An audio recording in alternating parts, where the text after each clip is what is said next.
The Samsung Galaxy S24 is a great choice for Android fans with exceptional battery life, top-notch performance, and a sleek design that can stand up to some abuse. It's got almost enough features to be called ultra, instead packed into a smaller phone that's easy to pocket and use one-handed. It has all the new Galaxy AI and Google Circle to search features, as well as Samsung's aging and overcomplicated software. The cameras aren't as great as some competitors in this range, but it has more zoom than the iPhone 15, and Samsung gives you plenty of cool shooting modes to make your pics look great. With a promising of 7 years of Android updates, this could be the best affordable Galaxy S phone Samsung has offered in quite a while. Samsung is a perennial favorite when it comes to smartphone displays, and the Galaxy S24 is no disappointment, but it also isn't the clear winner in any aspect.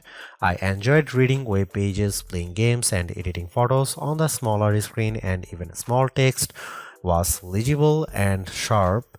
The screen was also plenty bright, even in outdoor sunlight, taking photos with the camera.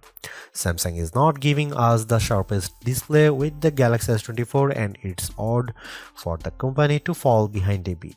The Google Pixel 8 and iPhone 15 both have a higher pixel density, making them technically sharper, though you might not notice the difference.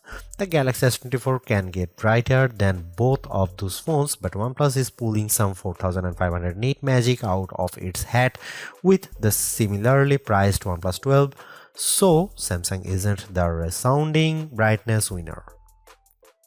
Overall, I had no complaints about the display unless I'm truly nitpicking. In our official lab tests, the Galaxy S24 had a wider color gamut than any competitor. Samsung is still sticky about Dolby Vision HDR support, which is what Netflix favors, but HDR10 Plus content look great, and you can find that on every other major streamer. While I like carrying a smaller phone, the 6-inch display on the Galaxy S24 isn't quite big enough to hold all of Samsung's features.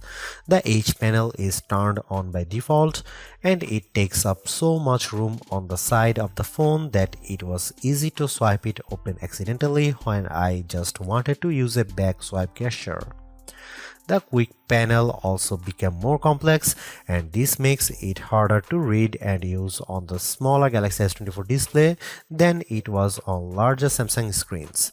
Overall, more software simplicity would help show off that screen instead of bogging it down with icons and menu clutter. The good news about software on the Galaxy S24 is that it can do just about everything the Galaxy S24 Ultra can do, short of using the S Pen. The bad news is that it can do everything the Galaxy S24 Ultra can do and no less. Every bit of complexity often designed for the largest smartphone display possible is still present in the Galaxy S24. It's a mess. The Galaxy S24 is super powered, there is no doubt. There are big software features like Samsung DeX, which gives you a Chromebook-like interface when you plug your phone into an external monitor. There are also fine, granular controls over everything from battery and power management to Wi-Fi and networking to screen response and menus too. Well, everything. There is no end to what you can do with the Galaxy S24, and it is easy to get very lost. Samsung needs to simplify.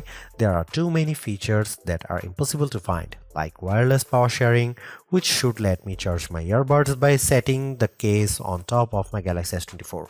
Unfortunately, I can't find the button to make this happen, not without a treasure map and a pickaxe. The software problems are starting to feel like laziness. In setting up my Galaxy S24, I was excited when my older Samsung phone found the new S24 quickly and offered to transfer all of my stuff. This process quickly failed without warning, and I had to repeat it. After it failed the second time, I was asked on another screen to use Samsung Smart Switch, which somehow worked. Why not just start there? The first time I turned on the Galaxy S24, I needed to update a ton of apps in the Google Play Store, and the updates failed, then disappeared. I opened the Galaxy App Store and found a slew of updates there as well, even though there was no notification. My Galaxy was suddenly downloading strange Samsung software including a blockchain manager. I don't use anything blockchain at all. Then there are all the apps. There are too many apps from Samsung, too many apps from Google, and somehow even Microsoft gets its own folder. On a Samsung phone running a Google operating system? Good job, Microsoft. I hope it got what it paid for. All of this just feels lazy or cynical or both. It doesn't feel like Samsung has my best interest at heart from the moment I started using the Galaxy S24. It feels like the software is pushing me to do more, to buy more and use more. I just want simplicity. I just want it to work.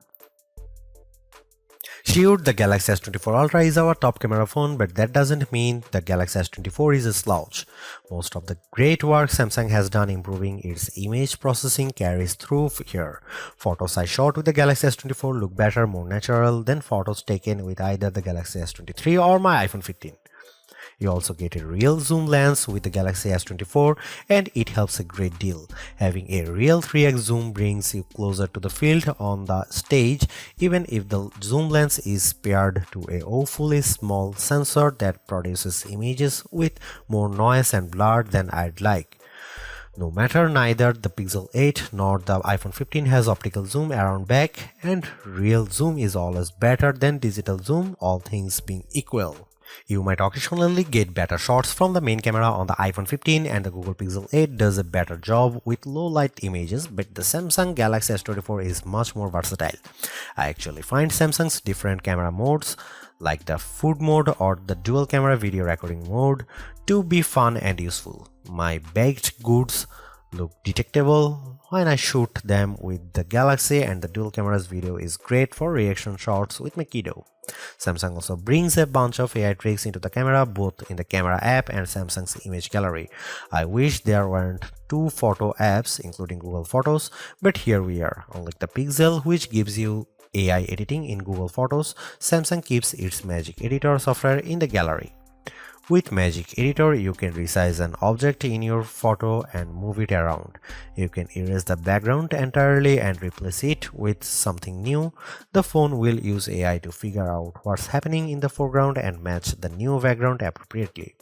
There is also a tool that adds more background to an image if you rotate it and end up with blank space. In practice, these are surprisingly useful. I like erasing spectators in the way when I am trying to see my kid on the field.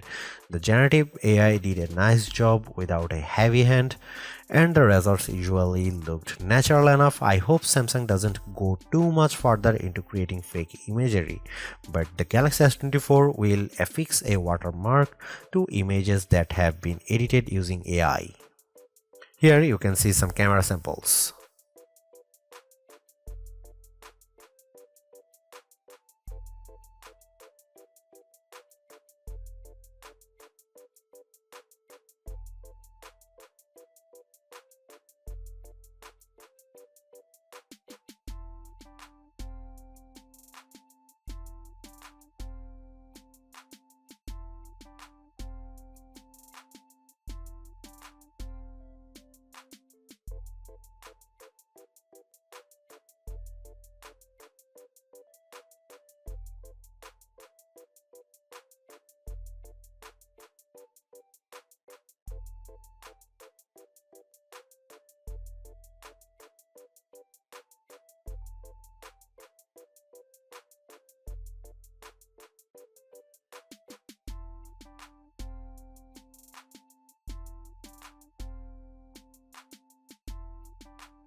Don't let the smaller size of the Galaxy S24 fool you. Samsung has given this phone the same powerful Snapdragon 8 Gen 3 for Galaxy processor found in the Galaxy S24 Ultra. It's even overclocked a bit compared to the same processor in competitors' phones like the OnePlus 12, so it will outperform any other Android you will find and any iPhone 15 that isn't a Pro model. What can you do with that performance? You can play games like Call of Duty Mobile at the highest settings and still hit 60 FPS. You can run Adobe Lightroom and watch your photo edits happens in real time as you move the sliders. You can run Samsung DeX and open multiple windows on your monitor simultaneously. There's a ton of power packed into this phone. The only time I saw a real delay was when I used the new Google and Galaxy AI features. Holding down the home button to activate Google Circle to search took a few moments. In fact, I wasn't sure the feature was actually working at first because I wasn't patient enough waiting for it to start. Using Samsung's Galaxy AI features caused a similar delay. When I asked the keyboard to rewrite my text messages, there was a long pause. When I recorded a speech using the voice recorder, it could not transcribe on the fly like my Pixel 8 can, and there was a longer delay when I asked for a summary. It's too bad that Samsung has a performance leader that can beat a comparable iPhone, but the new AI features are the only thing that slows it down. It's unclear if this will get any faster with software updates, as the AI features are a mix of cloud services and on-device processing. There are bottlenecks with both. The Galaxy S24 Ultra technically outperformed the Galaxy S24, likely due to the extra RAM on board. The Galaxy S24 only ships with 8 GB of RAM installed, while the S24 Ultra comes with 12 GB.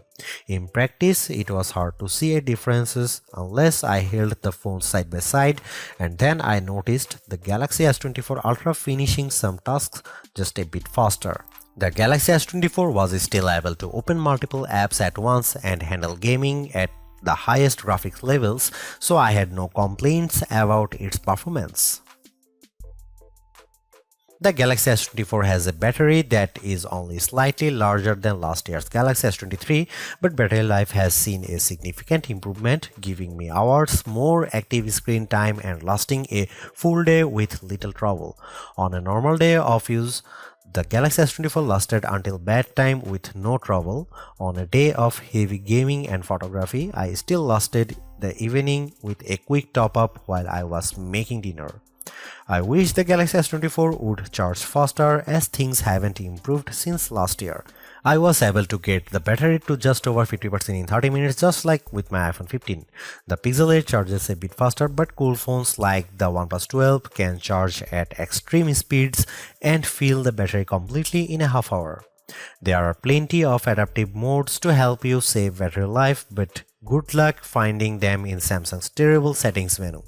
You can just trust that the phone will do a good job like I did, and occasionally turn on power saving from the quick settings panel, which will work nicely. Should you buy the Galaxy S24? You should buy the Galaxy S24 if you want a pocketable powerhouse phone. The Galaxy S24 is most powerful phone you will find at the size and this price. Samsung didn't skimp on its smaller models' power like Apple does. Many of Samsung's best Galaxy S24 features are made for work users, like Samsung DeX, which lets you run your phone as a full desktop computer to get real work done. Other phones in the price range don't give you the camera versatility of the Galaxy S24, which includes a real 3x optical zoom that outmatches the Pixel 8 and iPhone 15. Don't buy this Galaxy S24 if you want a phone that is simple to use. The Galaxy S24 is powerful and capable, but there is nothing simple about this phone. It is packed with features and many are turned by default, so there is a steep learning curve. All of your friends have an iPhone, then don't buy it. There are a lot of sharing features between iPhone users that make Apple's phone great, and it's worth considering if you don't want to be left out of the next name drop. If you are considering the S24 instead of the Galaxy S24 Ultra, let's be clear that the Ultra is the clear winner for cameras, battery life, and the performance, and that's before we take out the span. Even though the Galaxy S24 is the baby of the S24 lineup, it is still packed with power. If the larger sizes of the S24 Plus and S24 Ultra don't appeal to you, but you don't want to miss out on the latest and greatest that Samsung has to offer, then the S24 is still a good buy. Galaxy AI is one of the big selling points of the entire lineup, and though I wouldn't quite say it's the reason to upgrade, some of the AI features do come in handy. I am mostly referring to circle to search and the generative photo editing tools, but the live translate and interpreter features will also be handy in a specific situation. And while the camera hardware hasn't changed, the software behind the image processing has definitely been fine-tuned. It's better now, in my opinion, with less burned into your retinas, vividness, and more realistic hues. There is also a lot to like about the new Snapdragon 8 Gen 3 for Galaxy chip, especially power efficiency. Even though the S24 only has a 4000 mAh cell, it has great battery life, all things considered. Plus, the performance with Android 14 and One UI 6.1 is fast, snappy, and responsive enough for pretty much anything you throw at it. If you are due for an upgrade this year, the Galaxy S24 is a good phone on your shopping list. It's not a must-have upgrade if you already have a Galaxy S23, but if you are upgrading from an older model, there is a lot to like here. Thanks for watching, see you in the next one.